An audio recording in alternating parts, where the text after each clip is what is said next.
Ilang bituin ang bibigay mo kay CJ? CJ, ito ang stars ko para sa'yo.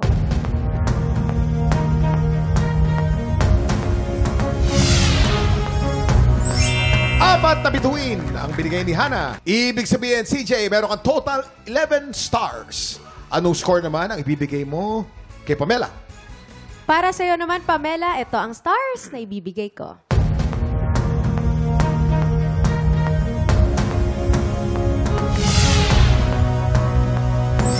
Tatlong bituin, Pamela, you have a total of 9 stars. CJ, ikaw ang hahamon sa kampiyon ngayon. Congratulations! Sa showdown na ito, malalaman na natin kung magkakaroon ba tayo ng bagong kampiyon o bagong grand finalist. CJ versus Oliver. Ito na ang kanilang Back-to-back tapatan! At yan ang back-to-back tapatan ni CJ at Oliver. O bakit, Kuya Kim? Ano to historical tong araw na to If ever, kasi panlima. Oo, panlima. Panlima ni Oliver, pero magaling din si CJ.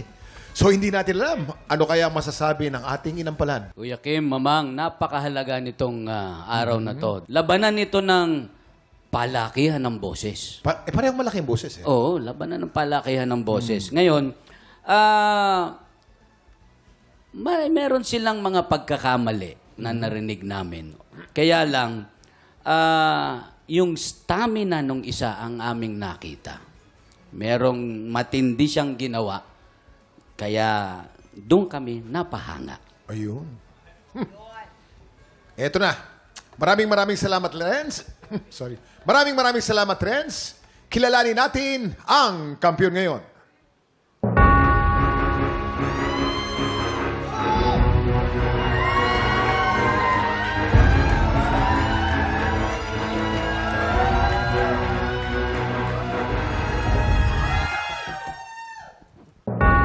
Oliver, meron kang 12 stars! Ikaw ang kampiyon ngayon! Congratulations! Isa ka ng grand finalist!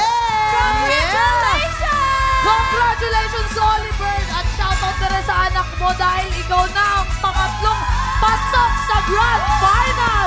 Makakasama mo dyan si Ate Jessa May at si Marvin. Ako, solid! At syempre, meron na siyang magkano?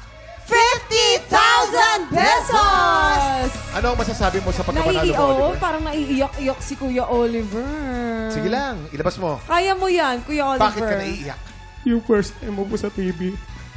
Kasi ito yung binigay ni Lord sa'yo. Kasi may anak po akong may autism. Gusto ko magpatuloy yung therapy niya.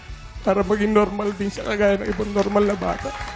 Masakit sa akin bilang ama kasi di ko rin matatanggap ng una. Pero ngayon tanggap ko na ganun siya. Kaya sinuporta ko lang yung therapy. Kaya nagsusumikap ako gabi-gabi sa pagkanta. Para sa kanya, para sa mga magulang ko.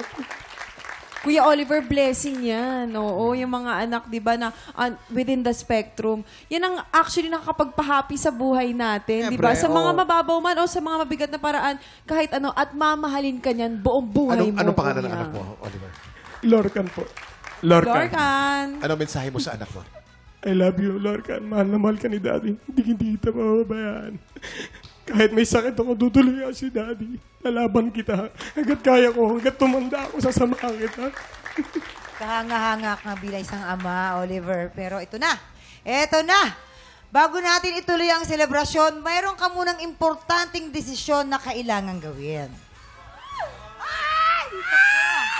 Ito na nga, after 5 consecutive wins, 50,000 pesos na ang napanalunan mo. Pero, pwede pang madagdagan yan. Maaari ka pang lumaban for 5 more days at pwede pang lumaki ang premium mo for up to 100,000 pesos. Kaya naman, ito ng katanungan. Naku, napakalaking tulong to para sa anak mo. Ang tanong, ipagpapatuloy mo ba ang laban for a bigger cash prize o magpapahinga ka na para paghandaan ang darating na Grand Finals?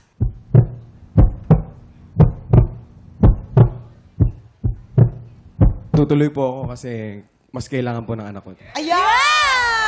Yes! Aba naman! Good luck, Kuya. Alam mo, tuloy-tuloy pa rin po ang laban po kay Oliver. Kaya tutukan po natin ang pagbabalik niya bukas. Kaya po pagpatakbo ng 11 o'clock, yayain na po ang buong pamilya at maki-happy time ulit po dito sa TikTok Lock! Muli ang ating grand finalist, Oliver Felix.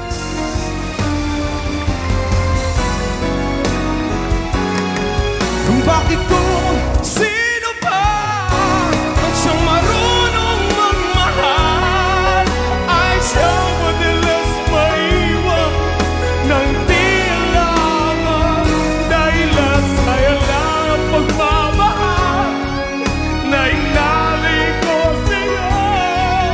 Bakit ikaw ngayon na biglang nailangan? Big Tropa, pinanood mo hanggang sa dulo itong video na ito? Abay, very good ka! For more happy time, watch more TikTok Lock videos on our official social media pages and subscribe to GMA Network official YouTube channel.